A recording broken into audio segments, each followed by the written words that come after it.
এনেকুৱা কিবা কৰি দেখুওৱা যিসকলে আজি তোমাক পাগল বুলি কৈছে সেইসকলে কালি তোমাক ছাৰ বুলি ক'ব। এনেকুৱা কিবা কৰি দেখুওৱা যিসকলে আজি তোমাক ইনচাল্ট কৰিছে সেইসকলে কালি তোমাৰ দৰে হোৱাৰ সপোন দেখিব। আৰু এই সকলোবোৰ কেৱল তোমাৰ পৰিশ্ৰমৰ ওপৰত নিৰ্ভৰ কৰে। জীৱনত কেতিয়াও ভাগ্যৰ ভৰসাত বহি নাথাকিবা। হাৰ মানি নোলোৱাৰ অভ্যাস গঢ়ি লোৱা। এই অভ্যাসটো এদিন জয়ী হোৱাৰ অভ্যাস বনি যাব। বিফলতাই মানুহক ভাঙি দিয়ে। যিসকলে নিজৰ 100% দি পৰিশ্ৰম কৰে বিফলতাই তেওঁলোকৰ পিছত এৰি দিয়ে। নিজকে কাৰো গোলাম বনিব নিদিবা। সময় পাৰ হৈ গ'লে মানুহেও পাহৰি যায়, কাৰণতে আপোন সকলোৱে কন্দুৱাই থৈ যায়। যিটো চাকিয়ে গোটেই ৰাতি ঘৰখনক পোহৰ কৰি ৰাখে সেইটোকে ৰাতিপুৱা নুমুৱাই দিয়া হয়। যিটো হৈ গ'ল সেইটোকে ভাবি নাথাকে, যিটো পাই গ'লো সেইটোৱে হেৰাব নোখোজো। জীৱনত সেই সকলোৱে আগবাঢ়ে যিসকলে সময় আৰু পৰিস্থিতিত কান্দি নাথাকে। আমাৰ সকলো দুখৰ কাৰণ হ'ল আমাৰ বিফলতা। আমাৰ সকলো বিফলতাৰ কাৰণ হ'ল আমাৰ চিন্তা। আপোনাৰ মাজত গোটেই পৃথিৱীখনকে জিকি লোৱাৰ যোগ্যতা আছে যদি আপোনাৰ মাজত নিজকে চিনি পোৱাৰ ক্ষমতা আছে। আমাৰ লগত প্ৰায় এনেকুৱা হয়, সৰু সৰু দুখ, সৰু সৰু সমস্যা আমাক ইমানেই ভাঙি দিয়ে। আমি মনত এইটো ভাবি লওঁ যে যেতিয়ালৈকে এই দুখবোৰ, এই সমস্যাবোৰ আমাৰ মাজৰ পৰা নাযায় তেতিয়ালৈকে আমি আগবাঢ়িব নোৱাৰোঁ, আমি সফল হ'ব নোৱাৰোঁ।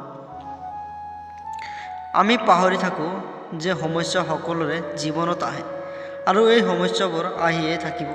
যদি আমি দুখী হৈ হাতত হাত ধৰি বহি থাকোঁ তেন্তে আমাৰ গোটেই জীৱন আৰু আমাৰ অমূল্য সময়বোৰ এনেদৰে ভাবি থাকোঁতে শেষ হৈ যাব।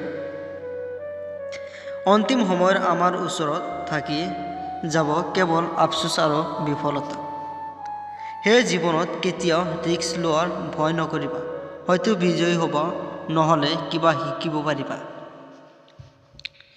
জীৱনত কিছুমান সিদ্ধান্ত বহুতো কঠিন হয় আৰু এই সিদ্ধান্তবোৰ জীৱনটোক সলনি কৰি দিয়ে।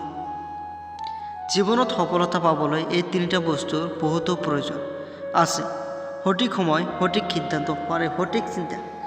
জীৱনত কেতিয়াবা এনেকুৱা হয় যে আমি শুদ্ধ থাকোঁ কিন্তু আমি নিজকে প্ৰমাণ কৰিবলৈ আমাৰ ওচৰত শব্দ নাথাকে।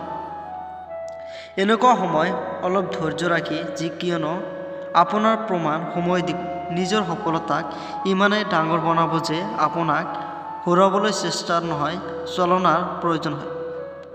এই ভিডিঅ'টোৰ মাধ্যমত আপোনালোকক কেৱল ইমানটোৱে কৰিব বিচাৰোঁ, এই সৰু সৰু সমস্যাবোৰক আমি বহুতো ডাঙৰ বুলি ভাবি লওঁ আৰু আমি হতাশ হৈ যাওঁ আৰু এই সকলোবোৰ হয়তো সময়ত হয়। যেতিয়া আমাক আমাৰ কেৰিয়াৰ বনাবলৈ, নিজৰ ভৱিষ্যত বনাবলৈ পৰিশ্ৰম কৰিবলগীয়া হয়, আমাক ফ'কাছ কৰিব লাগে নিজৰ লক্ষ্যৰ ফালে, কিন্তু আমাৰ ধ্যান এইবোৰতেই থাকে। আমাৰ সময় এইবোৰ নষ্ট হৈ যায় আৰু কিছুমানে নিজৰ জীৱনটোক বৰবাদ কৰি লয়। আপুনি যদি এনেকুৱা কিবা সমস্যাত ফচি আছে, যিমান সোনকালে পাৰে ইয়াৰ পৰা ওলাই লওক।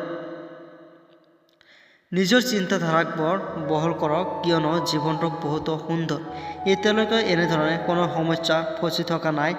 আহিবলগীয়া সময়ৰ কাৰণে সমাধান হৈ যাওক। সমস্যাৰ জালে যাতে আপোনাক ফচাব নোৱাৰে।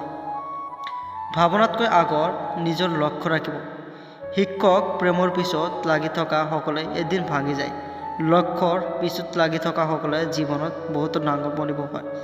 কেতিয়াবা যদি মন ভাঙি যায়, মগজুত ভুল চিন্তা আহে, তেতিয়া সদায় নিজকে নিজে এই কথাটো মনত পেলাব: মোৰ সকলো ৰাস্তাকে মই পৰিশ্ৰমেৰে সজাই ল'ম। মোৰ যোগ্যতা কিমান দম আছে এইটো মোৰ লক্ষ্য